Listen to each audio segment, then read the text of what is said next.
Alright, hey guys, it's me again, and I'm here because Metroid Prime Other M came out yesterday, and I got it, and I've been playing it ever since, and I was like, you know what, I've watched the IGN review, and that does it justice from a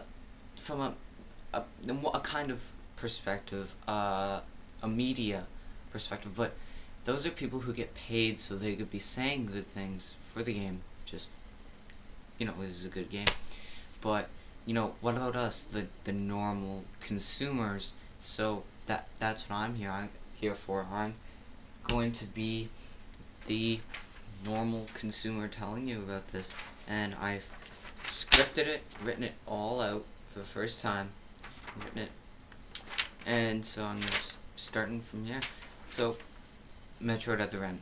Where do I even begin? I think a trailer was shown at E3 2009, I think, as the ending to the show. Or it might have been 2010. No, it was definitely 2009. And I was all like, holy shit, this game is gonna kick so much ass, I think. I think I said that because, I only briefly played Metroid Prime on the GameCube. I bought Metroid Prime 2 Echoes, played it, not through, I didn't play through it. I didn't really like it because of the Dark World, it felt kind of cheap. Then I bought my DS and I got Metroid Prime Hunters, First Hunt, the demo thing, and it's in my DS, I actually play it. And, so I was looking at this, and I totally skipped corruption. Before I say anything else about Metroid Other M, I should say that, so after Metroid Prime 2 Echoes, I didn't even play any Metroid game. I totally skipped corruption, Metroid Prime Hunters, and I didn't play any Metroid game before Metroid Prime, first one on the GameCube.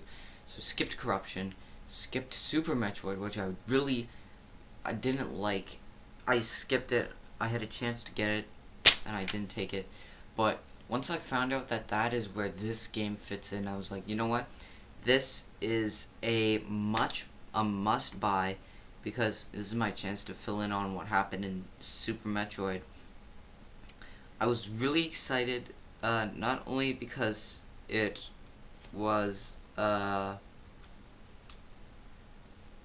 it was an awesome game, and nonetheless it was on the Wii, so I was like, yeah, you know what, when this game comes out, I'm getting it.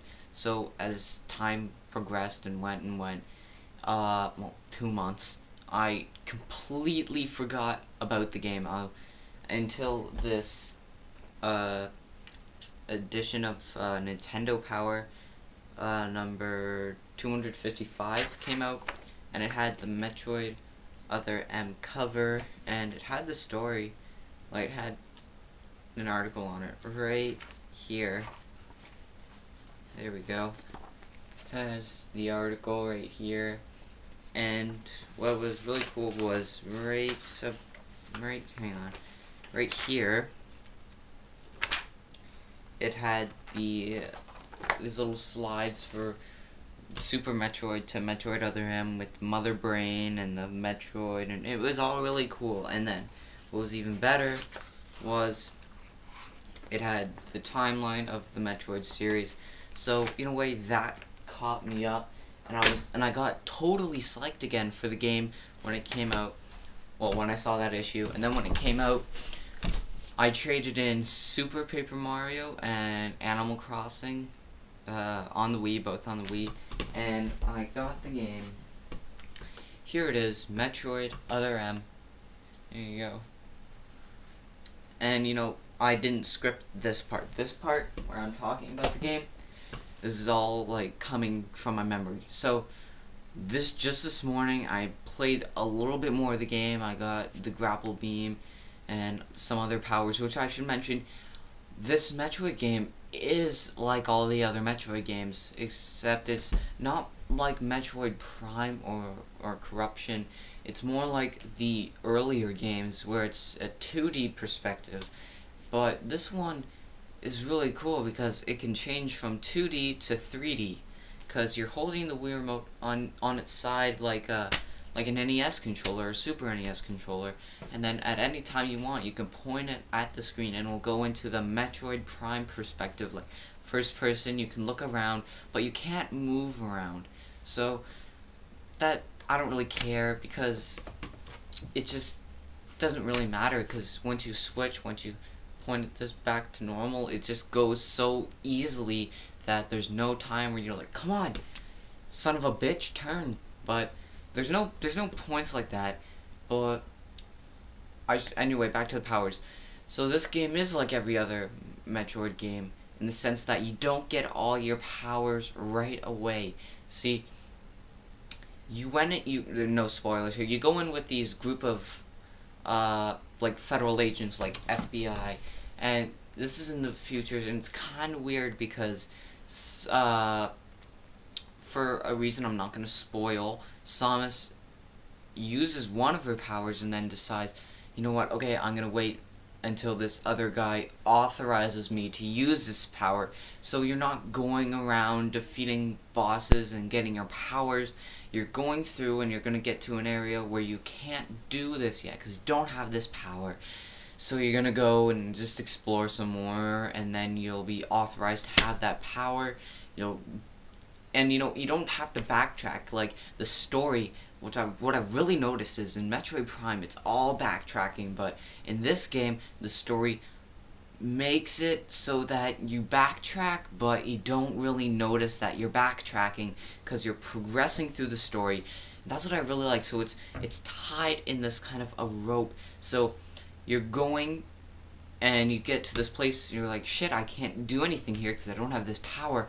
So I'll just go and progress through the story with the powers I have, and then you'll get the power, and then usually there's this boss, and it moves. You defeat it once, it moves. You track it, so you backtrack, and you get to that place where you couldn't do anything because you didn't have that power, and now you have that power, and you can use it. And there you go. I just gotta check how much time am I on.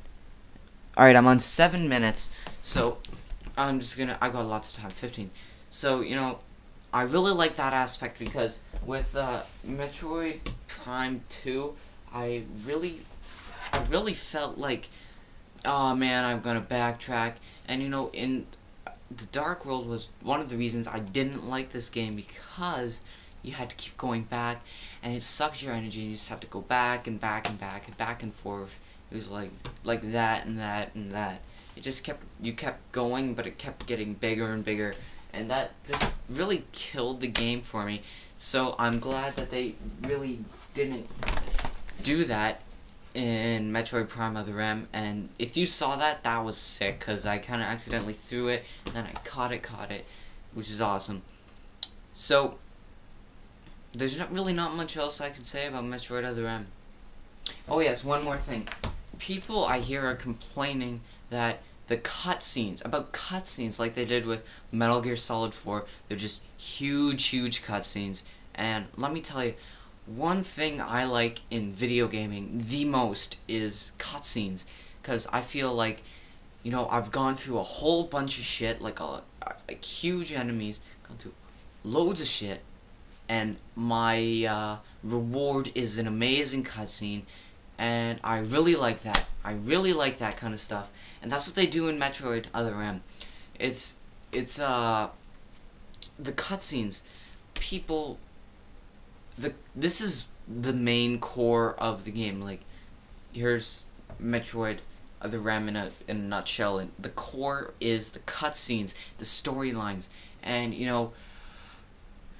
I really want the cutscenes to be long, and when you get those CGI cutscenes, you just sit back, relax, and you watch the cutscene, and you're like, oh, that's really cool. I didn't know that happened to Samus, or I didn't know that's how she came to be a bounty hunter, stuff like that. And I don't get why people are complaining, because this game is very story-driven,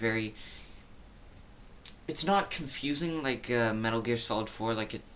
If you watch if you go onto YouTube and you watch cutscenes from Metal Gear Solid 4 without actually playing the game, you're gonna get confused, like, what the fuck is this? Are those giant cows? But not with Metroid Other M, because everyone knows the Metroid games. The storyline basically stays the same, but this game is expanding. Like, here's the Metroid storyline already, and Metroid Other M just comes in the middle between Super Metroid and Metroid Prime, I think, and it just pushes it out, and it adds like this thick layer of other story elements that you probably didn't know about, Samus. So also, one more thing, the difficulty. This game, I feel, is difficult, but not in the sense like when you die, oh fuck you, that was fucking cheap.